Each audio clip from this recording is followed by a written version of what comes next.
वैसे भारत रत्न बोधिसत्व परम पूज्य डॉक्टर बाबा साहब अम्बेडकर सम्मान का जीवन दिया है। आज यहाँ बैठने का हक और अधिकार दिया हुआ है। उन परम पूज्य बोधिसत्व डॉक्टर बाबा साहब अम्बेडकर को नमन करते हुए और उन्हीं की जो बाबा साहब ने कही हुई बात के ऊपर कदम से कदम और हर एक बात पे चल के जिन्होंने 4 बार उत्तर प्रदेश में बहुजनों की सत्ता प्रस्तावित की, ऐसे 21वें शतक के नायक मान्यवर कांशीराम साहब जी, साथ ही में हमारे बहुजनों का जिन्होंने पूरे भारतवर्ष में बहुजनों की राष्ट्रीय पार्टी बहुजनों का एकमात्र जो दिशा निर्देश कर रहे हैं राजनीतिक स्वरूप पे जो वो ताकत खड़ी हुई है, ऐसे हमारे आदर्श नेता परम आदरणीय बहन कुमारी मायावती जी, उनको अपना नेता मानते हुए आज यहाँ पे मंचासीन में बैठे सभी पदाधिकारियों को मैं तहे दिल से शुक्रिया अदा करता हूँ। और आज जो है तो उस गाने से लोगों को जो प्रभावित होते हैं उनके मस्तिष्क में और उनके ब्रेन में जो हलचल पैदा होती है और जो उनको मिशन आगे बढ़ता है, इसके लिए ऐसे प्रबोधनकार जो गाने गाते हैं उनको तहे दिल से शुक्रिया अदा करता हूँ।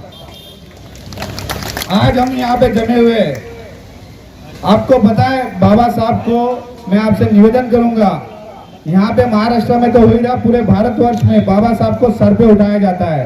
तो मेरी आपसे गुजारिश है, निवेदन है कि बाबा साहब को सर पे मत उठाइए, बाबा साहब को सर में लीजिए। बाबा साहब की जो सोच विचार है, बाबा साहब ने जो विचार दिया हुआ है उसे समझिए। उन्होंने जो राह दी है उस राह पे काम करना है, ना कि बाबा साहब को हमने दिया हुआ कार्य जो अधूरा रहा हुआ कार्य वो छूट जाए।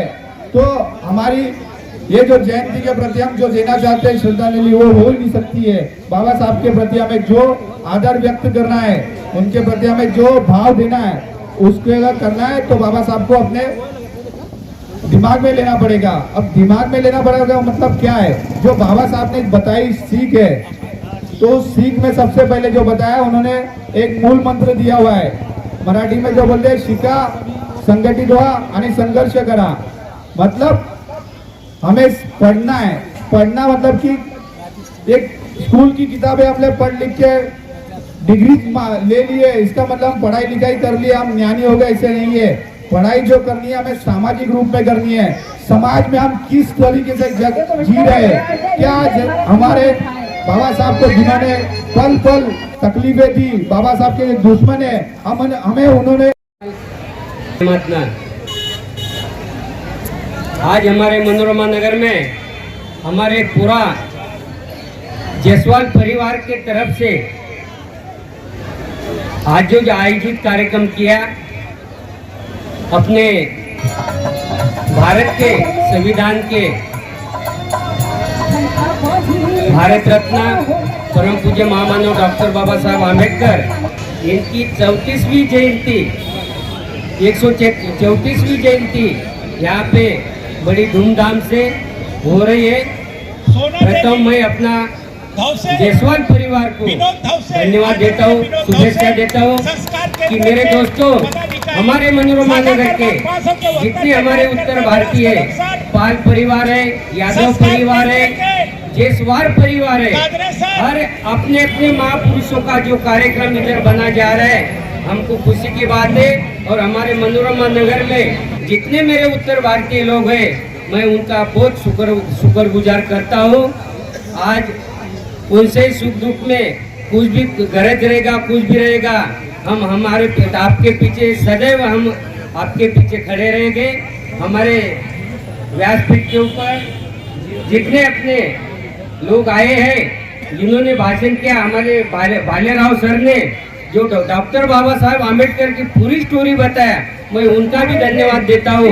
और मैं हमारे महाराष्ट्र के पहले अपने मुख्यमंत्री एकनाथ जी शिंदे साहब, उनके कार्य के ऊपर मैं 2 शब्द आपके ऊपर मैं रखता हूँ। मेरे दोस्तों, जब भी हमारे एकनाथ शिंदे साहब मुख्यमंत्री थे, जब भी अपना वर्षवास का कार्यक्रम जो अपना रहता है 3 साढ़े 3 महीना के बाद जो वर्षवास का कार्यक्रम होता है, हमारे वर्षा बंगला के ऊपर उन्होंने कम से कम 150 या 150 अपने भिक्षु को बुला के बड़ी धूमधाम से वो कार्यक्रम किया था। और उन्होंने बार बार जितने हमारे उत्तर भारतीय लोग हैं सबके पीछे सदैव हमारे सीधे साहब खड़े रहते और खड़े रहेंगे। जब भी वो कार्यक्रम किया था उधर वर्षवाद का, तो साहब ने एक अपना शेर बताया था। एक शेर बताया उन्होंने, जरा मैं आपके सामने जरा पेश करने जा रहा हूँ। जिसको ताकत मिला वो ताकत बन गया, ताकतवर बन गया दोस्तों। जिसको ताकत मिला वो ताकतवर बन गया, जिसको धन मिला वो धनवान मिल गया। लेकिन मैं तो खुश नसीब हूँ मेरे यारो, मेरे को डॉक्टर बाबा साहब आम्बेडकर मिल गया और मैं नसीबवान बन गया। धन्यवाद हमारे सीधे साहब के ओर से अपने जायसवाल परिवार को भी मैं शुभेच्छा देना चाहता हूँ। और जो आज का जो कार्यक्रम जयंती का कार्यक्रम किया वो भी संदेश मैं अपने हमारे सीधे साहब के पास देना चाहता हूँ। और मैं भावपूर्ण से हमारे स्थानिक माजी नगर सेवक शौक पद्मा भगत, हमारे भगत परिवार की वजह से सब जायसवाल परिवार को शुभेच्छा धन्यवाद देता हूँ। मेरे दो शब्द समाप्त करता हूँ। जय भीम महाराष्ट्र, जय भारत, जय उत्तर भारतीय। धन्यवाद। सबके लिए हमारे दिल से मंगलमय से श्री करेंगे। भवतु सब मंगलम रक्षन्तु सब देवता सब बुद्धा सदा भवतु सब मंगलम रक्षन्तु सब देवता सब मंगल भावेला सदा भवन्तु भवतु सब मंगलम रक्षन्तु सब देवता सब संघाल भावेला सदा भवन्तु।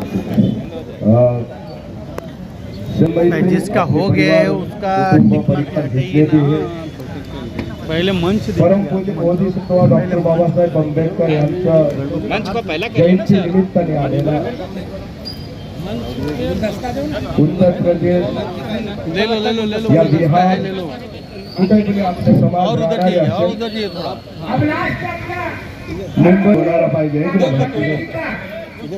सबके लिए मंगलमय करते हुए जयंती का खूब खूब शुभेच्छा, हार्दिक हार्दिक शुभेच्छा। क्या कहना चाहिए? येण्याकरिता 2 वर्ष लागणार होते। आणि आपल्या भारतामध्ये परत आले। जय भीम मित्रांनो, परत आले असताना संत रविदास सामाजिक संस्थेच्या वतीने मनोरमा नगर ठाणे येथे डॉक्टर बाबासाहेब आंबेडकरांची जयंती 134वी जयंती येथे साजरी करण्यात येत आहे। मित्रांनो, डॉक्टर बाबासाहेब आंबेडकरांची जयंती साजरी करतो, पण डॉक्टर बाबासाहेब आंबेडकरांची उंची किती मोठी होती हे एका प्रसंगावरून आपल्याला दिसून येईल। डॉक्टर बाबासाहेब आंबेडकर असं म्हणायचे की लोग मुझसे इसीलिए नहीं डरते कि मैं विद्वान हूँ वो बहुत ज्यादा पढ़ा लिखा हूँ या बड़े समुदाय का प्रतिनिधित्व करता हूँ। लोग मुझसे इसलिए डरते हैं क्योंकि मैं शीलवान हूँ, मैं चरित्रवान हूँ, मैं स्वाभिमानी हूँ, मुझे खरीदना नहीं जा सकता है और मेरे विचारों को बेचा नहीं जा सकता है। यावरून डॉक्टर बाबासाहेब आंबेडकरांची उंची आपल्याला कळते आणि म्हणून या ठिकाणी या सगळे उत्तर भारतीय बिहारचे लोक या मनोरमा नगर ठाणे मुंबई येथे 134वी डॉक्टर बाबासाहेब आंबेडकरांची जयंती मोठ्या थाटामाटामध्ये या ठिकाणी सेलिब्रेट करतात।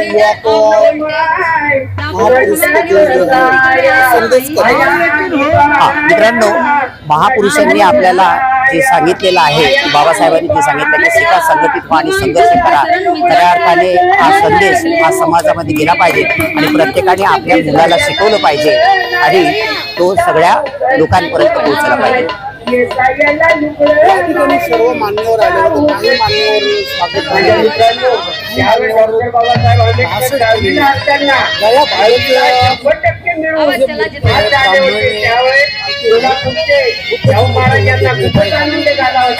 मित्रांनो, प्रत्येक धर्माचं मंदिर असतं आणि त्यावर त्यांचा कब्जा असतो।